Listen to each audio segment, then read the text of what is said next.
Kanal uncle who has met Guruji when Guruji was in Chola in Jalandhar. So uncle will be sharing his entire journey with all Sangat Parivar. Jai Guruji. संगत जी को मेरा प्रणाम। मैं आपको पहले बताऊं गुरु महाराज से पहले मुझे मेरा मिलना कैसे हुआ, या यूँ कहिए कि गुरु महाराज ने कब हमको अपने पास बुलाया। हुआ यूँ था कि मैं जालंधर पोस्टेड था, ऑफिस से शाम को घर आया तो जैसे मैं गाड़ी से उतरा तो आंटी ने ड्राइवर को इशारा किया कि भैया जाना नहीं, अभी रुक जाना। तो मैं सोचा कि शायद आंटी को बाजार जाना होगा, मार्केट जाना होगा। उसने ऊपर आया तो पूछा आंटी से कि कहीं जा रहे हो क्या? बोले कि हाँ मैं जा रही हूँ, गुरुजी सत्संग है। कौन से गुरुजी? बोले गुरुजी हैं, मुझे मालूम कौन से गुरुजी है, पर गुरुजी के सत्संग में जा रही हूँ। तो मैंने कहा यार अगर जा रहे हो तो फिर थोड़ी देर रुक जाओ, हम भी चलते हैं साथ में, बैठ के क्या करेंगे, थोड़ी देर रुक जाओ, हम भी तैयार हो जाते हैं। मैंने यूनिफॉर्म का चेंज किया, नहा धो कर 10-15 मिनट में तैयार हो गया। तैयार होकर के जब हम गुरु महाराज के दरबार में पहुँचे तो मैं आपको बता दूं मैं बहुत ज़्यादा आध्यात्मिक नहीं हूँ, पर एट द सेम टाइम मैं भगवान शिव को बचपन से मानता रहा हूँ, भगवान को मानता हूँ, पर इतना आंटी की तरह जो है मैं नहीं रहा हूँ कि हाँ इनको पता भी लग जाए कहीं कोई गुरु महाराज कोई संत हैं तो पता नहीं कहाँ से इनको पता लग जाता था और वहाँ पहुँच जाती थी। तो ये चूक गई तो हम भी चले गए। जा कर के वहाँ जब दरबार में इंटर हुए तो सामने जो है गुरु महाराज बैठे हुए थे और उनके बगल में जो है शिव जी की ब्रास की विशाल मूर्ति रखी थी और उनके बगल में गुरु नानक देव का स्वरूप लगा हुआ था। अब नेचुरली अभी तक ये दिमाग में नहीं था या अकल नहीं थी कि गुरुजी बैठे हैं, भगवान बैठे हैं, तो हम जाकर गुरुजी को बाईपास करते हुए और जाकर के शिव जी के मत्था से टेकने के लिए झुकी। जैसे मैं झुका वैसे गुरु महाराज बोलते हैं ले शिव इत्थों बैठा है, मत्था उत्थों टेक रहा है। That was the trigger point of my life. खैर तब तक मैं शिव जी को मत्था झुका था, गुरु महाराज के चरणों में झुका बैठा, उन्होंने बिठा लिया अपने पास। बहुत सारी बातें करते रहे, वो बातें ना ज़्यादा याद है और ना बता पाऊँगा, पर बहुत सारी बातें करते रहे। खैर दैट वाज इतना कंफर्टेबल फील कर दिया कि नहीं लगा मुझे कि I am meeting him for the first time, as if I know him for long time. अपनी बात बिठा करके वहीं बातें करने के बाद सत्संग चलता रहा, वहीं बैठा रहा। मैं शायद मेरे ख्याल से पहली मीटिंग या दूसरी मीटिंग थी जब गुरु महाराज के पास बैठा था और गुरु महाराज सामने बैठे थे, मैं नीचे बैठा था बगल में। तो मेरा मन बड़ा लालच आ रहा था मन में कि मैं गुरु महाराज के चरण छू लूँ। तो अब आप सोचिए कि ऐसे मैं ऐसे बैठा हूँ, गुरु महाराज के चरण ऐसे, तो ऐसे बार बार हाथ करने की कोशिश करता, फिर हाथ पीछे खींच लेता था। मन में ये आता था कि शायद जो महापुरुष होते हैं वो अपने चरण छूने नहीं देते सबको। तो हमने पता नहीं गुरु महाराज को अच्छा लगे ना लगे ये सोच करके 2-3-4 बार कई बार कोशिश की, फिर अल्टीमेटली धीरे धीरे हिम्मत करके मैंने उनके चरण छू लिए और गुरु महाराज ने चरण नहीं हटाए। That was the encouragement to me कि मैंने उनके चरण पकड़ लिया और चरण पकड़ कर फिर मैं दबाता रहा। मुझे उसके बाद सत्संग पता ही नहीं क्या सत्संग होता रहा। वो तो जब ऑलमोस्ट सभी लोग संगत प्रसाद ले चुके थे तब जो है गुरु महाराज चल ले प्रसाद ले, तब जा कर के मैंने प्रसाद लिया। और उसके बाद तो फिर ये कि ये हिम्मत पड़ चुकी थी, तो जब भी गुरु महाराज बिठा लेते तो मैं समझ गया आज तो पक्का मौका है मेरे लिए। मेरा ध्यान फिर उनके चरणों में ही होता था। और कई बार तो जो है ये हम लोग बैठे होते थे तो हम लोग बीच में हम बैठे हैं सब लोग कुछ 10-12 संगत गुरु महाराज आसन से उठ के आके यहीं बैठ जाते थे और वो कृपा ऐसी होती थी बैठते ऐसे मेरे बगल मेरे सामने बस चरण पड़ जाते थे, मैं चरण पकड़ के बैठ जाता। बहुत सारी संगत के बीच बोलते थे, सरता आंटी बहुत छेड़ते रहते थे, मेरे हमेशा छेड़ते थे, इनकी बहस भी होती थी काफ़ी। और भी जो आंटी लोग थे उनसे भी कुछ बातें करते रहते थे, कई बार मुझसे भी बातें करते थे। तो हमसे वो जैसे what is happening in the country, in the world, in the army, ऐसे बातें जो कि उनको सब कुछ मालूम था, लेकिन ऐसे अनजान मन के जैसे गुरु जी कुछ नहीं मालूम, हम बहुत बड़े टीचर बहुत ज्ञानी हैं, तो हमसे सुना करते थे, बहुत सारी बातें पूछा करते थे। अब जो अकल होती थी बताते थे, कुछ ज़्यादा नहीं। अब आपको एक सत्संग छोटा सुना देता हूँ। कितना समय है आंटी? देर तक बैठे, जल्दी जाने का? हाँ ओके। तो ये सत्संग है 1996 का। मेरा ट्रांसफ़र हो गया था JNK में एक आर्मी का बहुत बड़ा मिशन डिपो है, जो कि बहुत क्रिटिकल डिपो है हमारी आर्मी की वार के हिसाब से, बहुत ही क्रिटिकल डिपो, बहुत बड़ा डिपो है, बहुत सारे वार हेड वहाँ पर। तो वहाँ एज एडमिनिस्ट्रेटिव अफसर मेरा पोस्टिंग हो गया था। ये शायद मेरे ख्याल से समवेयर अराउंड मई के आसपास की बात है। तो जब पोस्टिंग ऑर्डर आया तो मैंने जाके गुरु महाराज को बताया कि मेरा गुरु महाराज पोस्टिंग ऑर्डर आगे आए, जाना है। गुरु महाराज ऐसे मुस्कराए और ऐसे हाथ से टाल दिया जैसे कोई जाके ऐसे, मतलब उसको कोई तवज्जो दिया नहीं। मैं समझ नहीं पाया गुरु महाराज कहना क्या चाहते हैं, उन्होंने हंस के टाल दिया। होता क्या है, पोस्टिंग ऑर्डर तकरीबन आपके मूवमेंट के 45 डेज पहले आया था। तो बीच में एक दो बार फिर मिला तो मैंने, हो सकता है गुरु महाराज नहीं सुन पाए होंगे, तो फिर मैंने बताया, फिर भी उन्होंने हंस के टाल दिया, कुछ नहीं बोला। अभी उसके पहले मेरी जाने के पहले एक डाइनिंग आउट पार्टी होती है, उसका मतलब होता है कि अब सिग्नल हो गया, आपके जाने का समय हो गया। डाइनिंग आउट पार्टी के बाद हैंडिंग ओवर शुरू हो जाता है। तो डाइनिंग आउट पार्टी के तो पहले बताया गुरु महाराज की मेरे डाइनिंग आउट पार्टी है और अगले हफ्ते मैं हैंड ओवर कर रहा हूँ चार्ज। बोला तूने लड़ना है दुश्मन से, दुश्मन को डराना नहीं है, जायज़ कर। तो मैं समझ नहीं पाया उसका क्या मतलब है। दुश्मन को डराना नहीं, दुश्मन से लड़ना है, जायज़ कर। शायद गुरु महाराज मुझे वहाँ भेजना नहीं चाहते थे उस समय, वो सही समय नहीं था मेरे जाने का। मेरी डाइनिंग आउट पार्टी हो गई। उसके बाद शायद एक मंडे ट्यूजडे कुछ था, तो मेरे बॉस ने बोला कि एक चंडीगढ़ में एक रेजिमेंट का केस है, रेजिमेंटल केस है, और since you have been here for 3 years you know everything about the regiment, तो आप जाके इसको हैंडल कर लो, बेहतर है। ठीक है, क्यों हुक्म। तो जाना था अगले दिन मॉर्निंग में चंडीगढ़। तो नेचुरली मैं अराउंड 4-4:30 तैयार हो गया, गाड़ी आ गई। तब तक जो है बॉस का फ़ोन आया कि अभी मैंने बात की है वो चंडीगढ़ से, उन्होंने कहा कि आज कैंसिल हो गया है और नेक्स्ट डेट बताएंगे। तो जाना कैंसिल हो गया। अब नेचुरली तैयार भी हो गया था, तो मन में आया चलो ठीक है, अच्छा जाते हैं, वॉक करने जाते हैं। तो पीटी किट डाला और वॉक के लिए निकल पड़ा। जब मैं निकल रहा था अपनी रेजिमेंट के अंदर से ही, तो फुटबॉल का गेम हो रहा था। दिल नहीं माना, फुटबॉल मैच खेलने घुस गया दोस्ती। मैं कोई प्लेयर वेयर नहीं हूँ बहुत अच्छा, पर हाँ ये कि सब जगह हाथ पैर मार लेता हूँ टाइम पास करने में। वहाँ खेलते हुए जो है मेरा एक हाथ टूट गया, एक प्लेयर मेरे हाथ में गिर गया, रेडियस और अल्ना दोनों टूट गई और एक हड्डी भी बाहर निकल आई थी यहाँ से, ये दोनों टूट गया था बिल्कुल एकदम। वो अच्छा हैवी प्लेयर था, अच्छा प्लेयर था, तो उसने जो है इसका अच्छा खासा जो है मसाला बना दिया। अब ये हो गया तो उसके बाद मैं बाहर आके बैठ गया कि नेचुरली, और तब तक मेरा डॉक्टर आ गया, आर्मी डॉक्टर। तो उसने देखा कैसे, चलो तुरंत डॉक्टर को, हॉस्पिटल चलो हॉस्पिटल। मैंने क्या रुक जा, अभी गोल तो हो जाने, फिर चलता हूँ थोड़ी देर। कहता है सर हाथ तोड़ के बैठे हो आप, गोल हो जाने। मैंने थोड़ी देर रुक जा, कुछ नहीं होता है। थोड़ी देर में खैर गोल हो गया। मैंने कहा अब चल तू जहाँ ले चलना है। तो मिलिट्री हॉस्पिटल गए। तब तक जब दर्द हो रहा था, बस यहाँ पर मैंने ऐसे पकड़ रखा था और कुछ नहीं, दर्द हो रहा सब बर्दाश्त के अंदर था मेरे लिए। तब तक जो हॉस्पिटल ले गया मेरे मिलिट्री हॉस्पिटल, और मेरे अर्दली को खबर लगी तो उसने जाके घर बताया। उसमें मेरे पिताजी माताजी साथ थे, और मैडम को जाकर बताया कि ऐसा हो गया, साहब को चोट लग गया है, हॉस्पिटल ले गए। तो मेरे पिताजी कहते हैं, मैडम पूछती है कि साहब रो रहे थे क्या, आंसू दुख बोले, दर्द से बोले कि नहीं ऐसा तो मैंने देखा नहीं, पर साहब तो और हंस रहे थे, हाथ पकड़े बैठे थे। तो पिताजी बोलते हैं मेरा बेटा ऐसे आसानी से रोने वाला नहीं है, ये फादर का गर्व था। बोले वो तो बहुत ही क्रिटिकल होगा तब रोएगा, वो रोने वाला नहीं है। खैर वो तो अलग बात है। ले गए हॉस्पिटल ले गए। तो जब उन्होंने हॉस्पिटल डॉक्टर देखा तो ये जो हड्डी इधर वाली इधर टूट करके यूँ दोनों एक आगे एक पीछे ऐसे हो गई थी। तो जो ट्रैक्शन लगाते हैं ना, तो उसको खींचते हैं, तब रियली दर्द हुआ। और उन्हें खींच के इसको कच्चा प्लास्टर से लगा दिया। और उसके बाद ऑपरेशन होना था। वहाँ पर जो है एनेस्थेटिक नहीं था, वो एनेस्थेटिक कहीं बाहर ड्यूटी अमृतसर या कहीं गया हुआ था। शायद 3 दिन या हो गए थे मेरे ख्याल हॉस्पिटल पड़े हुए। ऑपरेशन जरूरी था, डॉक्टर परेशान था, लेकिन एनेस्थेटिक नहीं था।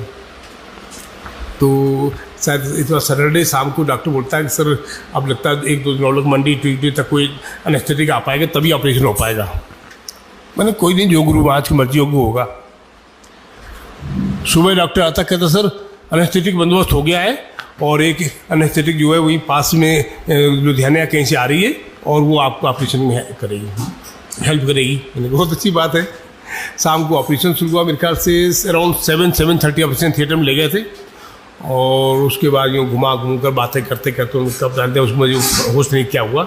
आंटी बता रही 2-2:30 बजे तक ऑपरेशन से निकल पाए, 2-2:30-3 बजे तक आए थे, क्योंकि ये हड्डी बिल्कुल पिस गई थी काफ़ी। उसको निकालने में उनको बहुत टाइम लगा, उसको निकाल के साफ हुई, फिर ये सब खैर वो हो गया।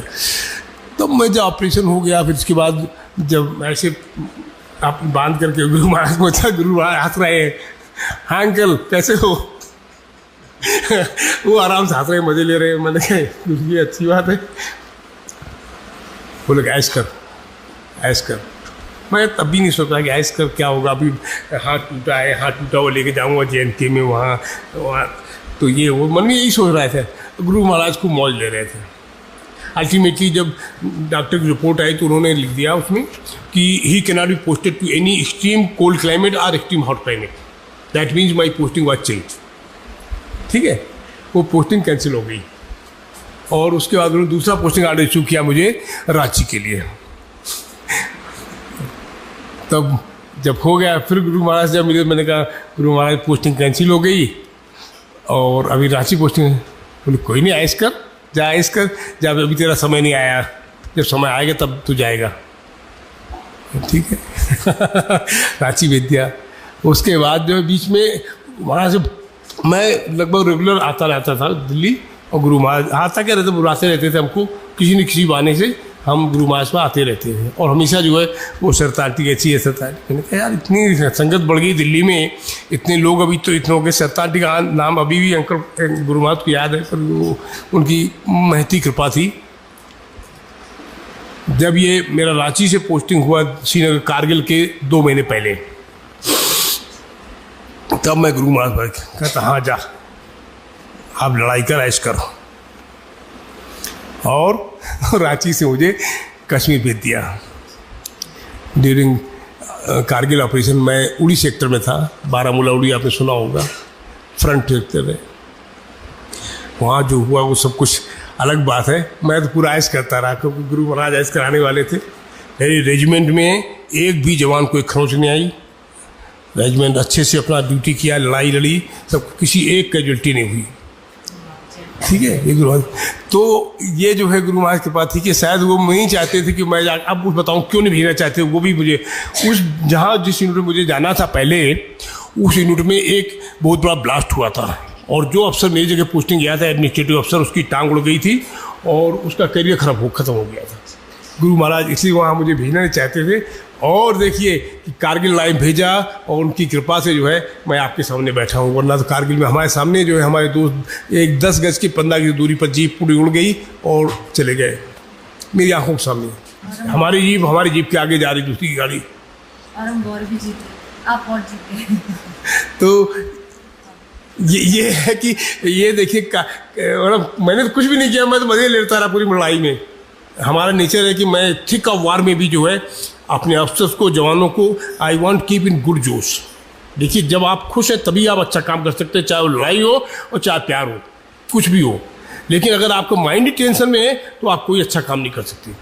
तो मैं हमेशा जो है अपने ट्रिप्स को हमेशा अच्छी उम्र में रखता था।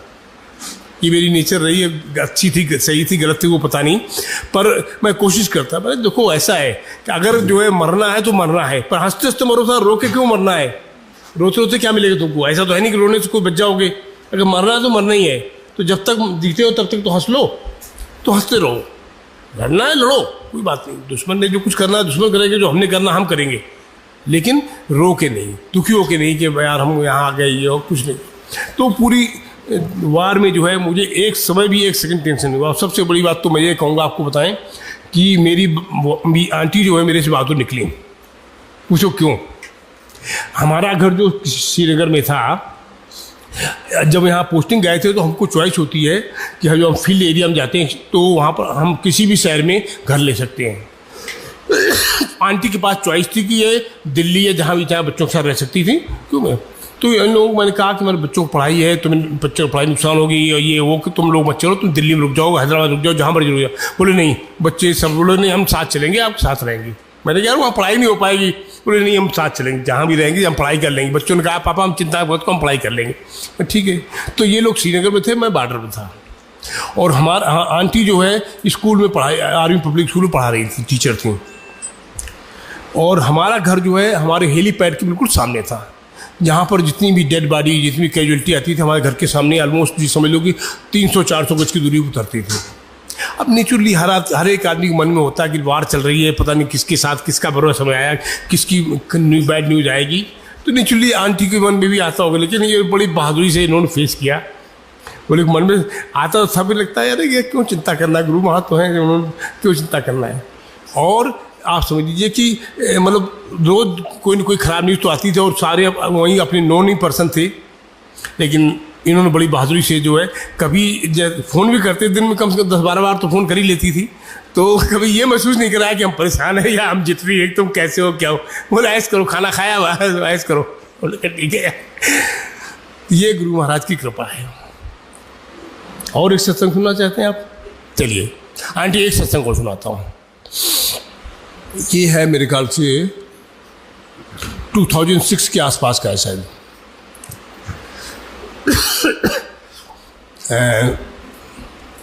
दिल्ली में हम पोस्टेड थे और उस समय हम रह रहे थे। अगर किसी को दिल्ली के बारे में आइडिया है, जो धौला कुआं, पुराना धौला कुआं है, उसके पास जो है ताज और ये क्या नाम दूसरा होटल मौर्य सेटन, उसके दोनों के बीच में हमारा आर्मी का एक हॉस्टल है।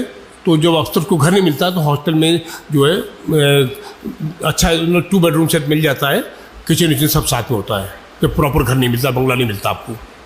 तो हम लोग वहीं हॉस्टल में रह रहे थे, उसको बैटल ऑनर्स मेस बोलते हैं। तो रात को बड़े मंदिर गए थे, शाम को हम थे और हमारी ही एक फ्रेंड एयरफोर्स अफसर थे, दोनों फैमिली गए हुए। रात को जब वापस आ रहे थे तो हमारी रेजिमेंट धौला कुआं उस पार थी और हम इस पार थे और वो अफसर भी उस पार थे। तो ये आत्मा राम कॉलेज या कोई कॉलेज है उसके पास जो है, मैंने कहा यार यहीं छोड़ दो मुझे, हम दोनों पैदल घूमते हुए निकल जाएंगे। 12-12:30 बजे मैंने कोई नहीं निकल जाएंगे, आप ले जाओ गाड़ी, ड्राइवर ही बहुत देर से वेट कर रहा है, आप जाओ। हम दोनों उतर गए, उनको गाड़ी की भेज दिया और वो साथ में हमारे कलीग थे, उनको बोला कि आप जाओ। हम उतर कर कैसे पार कर रहे थे सड़क। तो अगर आपने देखो गाड़ी सड़क जो है ऐसी ढलान से ऊपर चढ़ती है थोड़ा कुआं सा। तो जैसे पास कर रहे थे हम दोनों हाथ पकड़े जैसे चल रहे थे, अचानक जो है जब मोटरसाइकिल देखी, कब हम लोग आगे पीछे हुए पता नहीं, साइड चल रहे थे, अब आगे पीछे हो गए और मोटरसाइकिल आकर के हम लोग लगा कि अब बस गए हम लोग। मोटरसाइकिल आकर के सीधे हिट किया, आंटी इस तरफ हम इस तरफ और मोटरसाइकिल हम लोगों के बीच में वहीं पर आके गिर गए। 3 लोग थे उसमें, आंटी गिरी, हम गिरी, हमें पता नहीं किसने ऐसे जैसे आराम से किसी गोदी में है, हम दोनों आराम से उठा करके आंटी को उठा के वहाँ रख दिया, हमको उठा के। वो तीनों बच्चों की भी किस्मत अच्छी थी, मोटरसाइकिल से गिरे और किसी को फैटल इंजरी नहीं हुई। अब वहाँ पर आंटी जब थोड़ा होश आया कुछ सेकंड के बाद, तो मैं पूछता हूँ आंटी कैसी हो, ये पूछती तुम कैसे हो। मैंने कहा यार ये तो बताओ तुम ठीक हो, कहीं चोट वोट तो नहीं है। बोली नहीं मैं ठीक हूँ, तुम कैसे हो। अब यही 1-2 मिनट यही डायलॉग चलता है, उठ कोई नहीं रहा है। तब तक वो बच्चे आ गए, शरीफ करके बच्चे थे, वरना वो दूसरे होते तो शायद मोटरसाइकिल लेके भाग जाते, कौन इन चक्करों पड़े, जो लोग घर जाओ। वो बेचारे तीनों आए थे, अंकल आंटी कैसे हो। हमने कहा हम लोग ठीक है, तुम बताओ तुम लोग सब ठीक हो। बोले हाँ अंकल हम ठीक। हमने कहा ऐसा है हमारा आर्मी का एरिया है और सामने हमारी रेजिमेंट है, अगर जवानों को पता लगेगा ये आएंगे और कुछ बात हुई तुम लोग प्रॉब्लम फंस जाओगे। हमने तुम लोग अगर ठीक हो तो जाओ भाग जाओ, हमारा कुछ नहीं होगा, हम ठीक हो जाएंगे। उन तीनों बच्चों को बोले नहीं अंकल कुछ नहीं, तुम चिंता मत करो, तुम जाओ। उन तीनों को मैंने भगा दिया। तब तक हमारे जवान वगैरह आ गए। जवान आने के पहले जो आंटी, तो आंटी से हमने कहा उठो ना, तो कह आप क्यों नहीं उठ रहे हो। मैंने कहा अच्छा तो उठ रहा हूँ। तो घसीट करके, क्योंकि दर्द तो हो रहा था, अब ये पता नहीं था कहाँ चोट लगी, पर उठ नहीं पा रहे थे।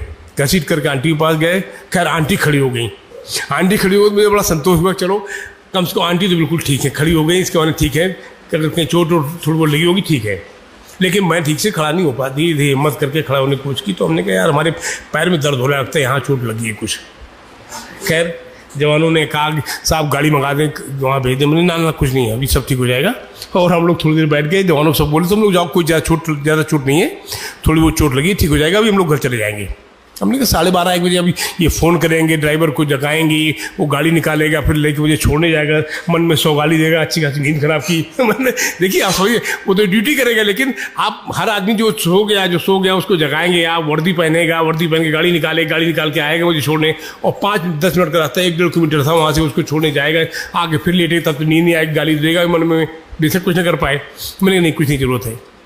हम लोग थोड़ी देर बैठे, उसके बाद हमने आंटी से चलते हैं पैदल, तो आंटी ठीक चल पड़ी, मैं भी चल पड़ा हिम्मत करके। दर्द हो रहा था कि आंटी को मैंने कुछ बताया नहीं कि मैंने ठीक है मैं ठीक चल रहा हूँ।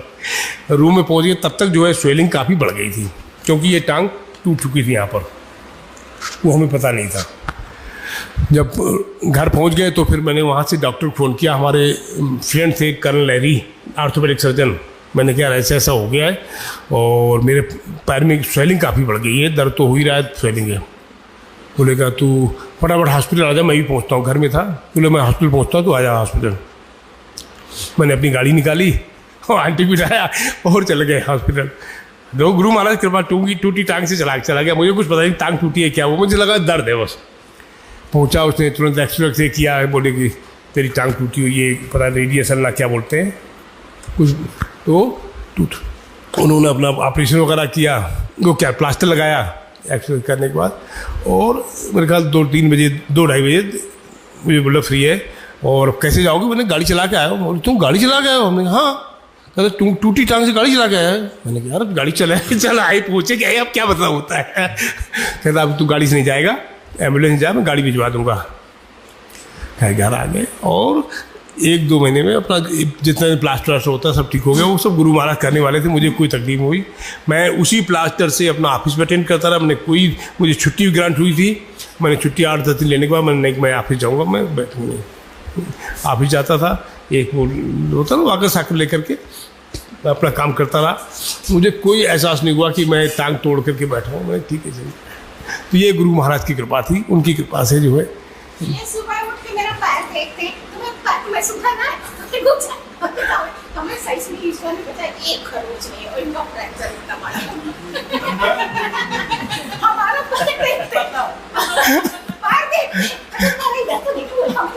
इधर बताओ आगे तो तुम्हारा इसमें आएगा। इधर आके बोलो, इधर आइए काम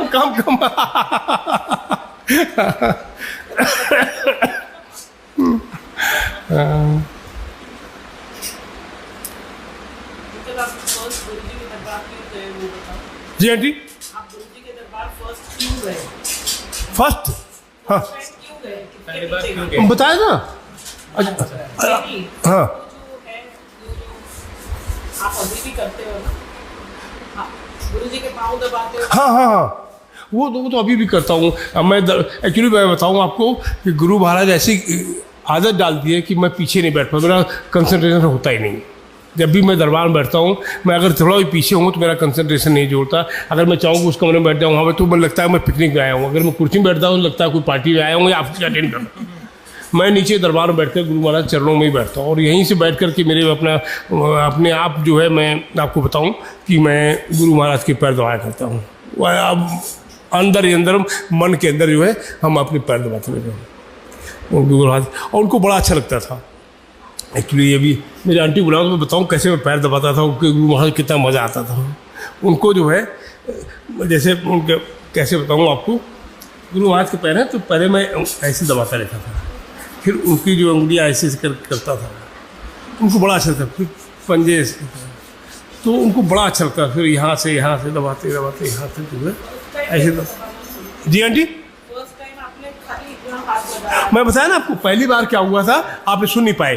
पहली बार जब गुरु महाराज के बाद, पहली या सेकंड मीटिंग मुझे याद नहीं, पहली मीटिंग में हिम्मत कर दी थी या सेकंड मीटिंग ये मुझे याद नहीं है। तो मैं बैठा था, गुरु महाराज बहुत बातें करने के बाद उन्होंने था मतलब जैसे ना कि होमली बना दिया था, जैसे कि वो समझ जानते हैं गुरु महाराज को, और बड़ा फ्रेंडली से बना दिया था।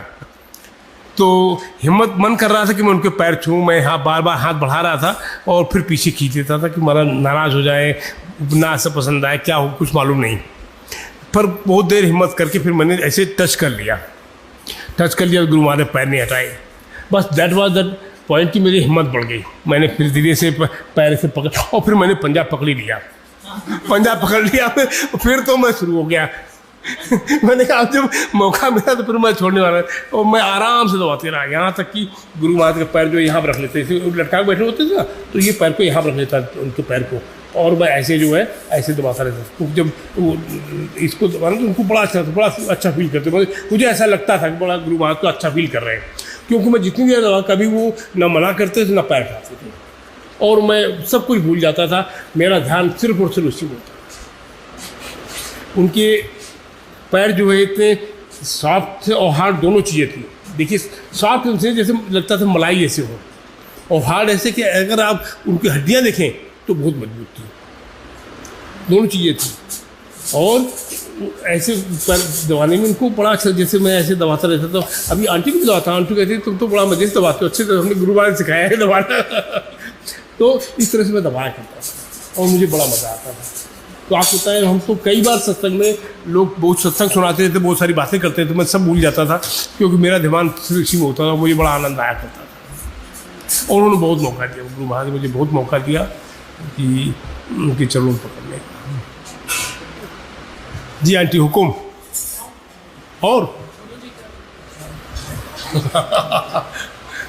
चलिए एक और सत्संग सुनाता हूँ आपको। ये भी मेरे ख्याल से 2006 के आसपास का कहीं का है। हम लोग बड़े मंदिर जा रहे थे, तो आप सब लोग बड़े मंदिर हो ही आए। एक सतवारी की जगह है मंदिर के पहले, जहाँ पर सतवारी में एक गुरु महाराज की कॉलोनी है, जिस कॉलोनी का कहना चाहिए भूमि पूजन गुरु महाराज ने किया था। एक्चुअली जो सतवारी गांव है, उसके जो एमएलए या सरपंच जो भी उसके हैं, उन्होंने जो है गुरु महाराज के भक्त थे, उन्होंने कहा गुरु महाराज हम कुछ ज़मीन आपके आश्रम के नाम देना चाहते हो। आश्रम वो जो लड़का कार के अंदर आया, हाँ वही बता रहा हूँ जी आंटी। आंटी जो है बस यही चलाती रहती, दिन भर हुक्म चलाती है। आप कहते हो आप बताओ, नहीं बताई नहीं, तुम बताओ। तो सतवारी जो है बड़ी अच्छी गुरु महाराज की कॉलोनी गुरु महाराज ने बनाई है, और अपने सारे भक्त गुरु भक्ति रह रहे हैं उस कॉलोनी में। तो सतवारी कॉलोनी के पहले ही जो है, पहले उसके पास में क्रॉस करते हुए हम लोग गाड़ी जा रहे थे, आंटी और एक और हमारे साथ के अफसर की वाइफ वो पीछे बैठी थी, मैं ड्राइवर के बगल में आगे बैठा था। जैसे हम लोग सतवारी क्रॉस कर रहे थे, तो अगर नेचुरली गाड़ी कितनी भी धीमी होगी, 40 से नीचे तो नहीं रही होगी, 40-50 तो चली रही होगी। तो जैसे क्रॉस किया तो अचानक जो एक बच्चा साइकिल से हमारी गाड़ी के आगे आ गया। अब आप सोचो कि इतनी स्पीड में गाड़ी अचानक कोई आ जाए, अब ड्राइवर ने कितनी होशियारी की वो तो भगवान जाने, गुरु महाराज जाने। उसने ब्रेक मार गाड़ी को रोक दी, लेकिन तब तक जब तक गाड़ी रुकी तब तक बच्चे क्या हुआ कुछ पता नहीं। गुरु महाराज का स्वरूप गाड़ी में लगा, बस हमने हाथ जोड़ी, मैंने प्रभु हिम्मत नहीं पड़ी नीचे उतरने की, बच्चे को मैं कैसे फेस करूँगा। खैर हिम्मत करके गाड़ी से नीचे उतरे, बस देखा बच्चे के मैंने खून नहीं है, अलाइव, तो हमने बड़ी खुशी आ रही, बच्चा ठीक है। उसको नीचे से गाड़ी से निकाला, बेटा कैसे हो ये, तब तक आंटी दोनों आ गई। तो एक्चुअली माँ का प्यार, लेडीज़ का प्यार अलग होता है, हम लोग प्यार थोड़ा रफियन प्यार होता है। तो हमने उसको उठाया, उसे उतना, पर जैसे दोनों आंटी, हमारी आंटी और एक और आंटी थी, दोनों आ गई, दोनों उठाया, बच्चे कैसे हो क्या है, तो मुस्कुराया थोड़ा, तो हमने लगा ठीक चलो सेंसेज में अच्छी बात है। उसकी साइकिल थोड़ा टूट फूट गई थी, लेकिन वो बच्चा सेफ था। तब तक जो है वहाँ के लोकल जो लीडर बनने की कोशिश करते हैं नेता लोग, वो कुछ 10-20 इकट्ठा हो गए, कौन गाड़ी है क्या गाड़ी, बच्चे वाली हो। तो मैं थोड़ा सा गुस्से में अपने आर्मी के रोब ने जो है उन सबको, ये मेरी गाड़ी है, मेरा नाम ये है, आप नोट करो और जाओ अपने घर, मैं इस बच्चे को लेके जा रहा हूँ साथ में, ठीक है। और भगा दिया उनको, बच्चे को उसको गाड़ी में बिठाया और हम बड़े मंदिर चले गए। और आंटी बात ना करें, आंटी सत्संग है तो प्लीज़ बात ना करें। तो उन बच्चे को लेकर के हम लोग बड़े मंदिर पहुंच गए। बड़े मंदिर जो एंट्रेंस मेन गेट है उसके बगल में जो बन्नी सी नहीं बच्चे बैठने, ऐसे बैठने के, वहीं जाके हम बैठ गए, गाड़ी उतर के और बच्चे बैठ गए। और सोच रहे थे कि कोई अगर डॉक्टर मिल जाए तो थोड़ा बच्चे की चेकअप करा ले कैसा है, फिर इसके बाद इसको कहीं आर्मी हॉस्पिटल ले जाना, कहीं ले जाना, उससे हॉस्पिटल ले जाए। ऐसे हम लोग सोच रहे थे बात। तब तक एक आए गुरु भक्ति आए, बोले कि अंकल कुछ प्रॉब्लम क्या। हमने कहा हाँ यार ये बच्चे की थोड़ा सा प्रॉब्लम हो गई है, मैं सोच रहा हूँ कोई डॉक्टर। बोले हाँ मैं डॉक्टर हूँ। हमने कहा बड़ी अच्छी बात है, मैं डॉक्टर अगर आप हूँ। तो मैंने कहा उनसे पूछ भी दिया, मैंने कहा कि आपकी फील्ड क्या? बोले मैं न्यूरो हूँ, न्यूरो सर्जन हूँ। मैंने कहा बहुत सही। मैंने कहा यार ऐसा ऐसा हो गया, अब देखो आप क्या हुआ। उन्होंने देखा, थोड़ी आप बच्चे से बात किया, ये वो बड़ा नॉर्मलाइज किया। तब तक रास्ते में भी दोनों आंटी ने अपने बीच में बैठा लिया तो बच्चे को, तो प्यार करती नहीं, तो बच्चा काफ़ी नॉर्मल हो चुका था। फिर पूछा भी, बेटा तुम गाड़ी के आगे क्यों आ गए? बोला आंटी हमने थोड़ी सोचा था आपकी गाड़ी इतनी जल्दी आ जाए, हम तो जब पार रोड निकल जाएंगे। तो ये बात कर हमको पता नहीं था कि आ गए। ऐसे इन लोगों को तो बोला। इसका सब पैटर्न हाथ का नीचे गया। हाँ, इन लोगों ने बहुत नाराज, जब तक मंदिर पहुंचता था इन लोगों के बीच में, दोनों आंटी के बीच में, बच्चा काफ़ी नॉर्मलाइज फील कर रहा था, जैसे कि माँ के प्यार मिल रहा हो। तो वो डॉक्टर साहब ने उसको चेक किया, आधा घंटा उसको प्रसाद कुछ भी नहीं था। हाँ उन्होंने कुछ नहीं है। तो तब तक कोई अंकल प्रसाद भी ले आए, उसको प्रसाद खिलाया, बच्चा खुश हो गया, बहुत खुश हो गया, अच्छा हो गया। अब हम सोच रहे थे कि घर जाना है, एक छोड़ने जाना है, तो ये प्लानिंग कर रहे हैं। तब तक कोई आ गया संगत, अरे देखिए तो हमारे मोहल्ले का है, हम छोड़ाएंगे। अरे हमने कहा ऑटोमेटिक सब हो रहा है, हम तो सोचते हैं और गुरु महाराज साहब अपने आप करते जा रहे हैं। वो बोले ये तो हमारे मोहल्ले में रहता, हम इसको छोड़ाएंगे, कोई दिक्कत नहीं। हमने चलो और भी अच्छा है, कुछ जो बच्चे को देना लेना कुछ किया, और उसके बच्चे को जो है वो सुरक्षित घर में छोड़ आया। ठीक है, बिल्कुल बच्चा खुश। छोड़ के उसे हमारी गाड़ी में गया, छोड़ के वापस बोले अंकल उनके माँ बाप को सौंप करके आया हूँ, सब बिल्कुल ठीक है, खुश है, बच्चा खुश है, सब कुछ। ये गुरु महाराज कृपा है, ये हमारी कृपा नहीं है। हम मतलब हमारा कुछ भी नहीं है। हम ये कह रहे हैं कि देखो आप इमेजिन करो, कल्पना नहीं हो सकती है कि एक बच्चा जो 30-40 किलोमीटर की पास गाड़ी के आगे आ जाए और नीचे जाकर गाड़ी कैसे रुक जाए, कैसे गाड़ी जाम होगी और कैसे बच्चा सेफ बच जाए। अनइमेजिनेबल। कहाँ लग सकता है उसको, माथे में, सर में, कहीं भी लग सकता है, कहीं चोट लगती है। बच्चे को खरोच तक नहीं आई, कोई खरोच नहीं आई, बिल्कुल साफ सुरक्षित बच्चा खुश। ऐसे जो हम लोगों का एक्सीडेंट हुआ था, आप देखिए कोई उम्मीद नहीं थी। मतलब एक सेकंड के लिए जब गाड़ी सामने देख करके हम भी सोच के अब गए कम से, अब साथ छूटा हम दोनों का। क्योंकि ऐसे हम लोग दोनों साथ चल रहे हैं, आप सोचो गाड़ी जो है आ गई और हम दोनों आगे पीछे कब हो गए, हाथ दोनों दूसरों वालों का, बाकी दोनों के हाथ तोड़ते हुए गाड़ी रुक गई। हम गुरु महाराज ने गोद में उठा लिया हम दोनों को, उठा के आंटी दोबारा में बिठा लिया। आंटी को कहीं खरोच भी नहीं आई, कोई खरोच नहीं आई। आंटी का ताजुब करेगी, आंटी को कहीं कोई चोट नहीं आई। हमको जो है हम थोड़ा सा अपने पुराने कर्मों की वजह से टांग तोड़ बैठे, वो भी गुरु महाराज ठीक करना था। ये आंटी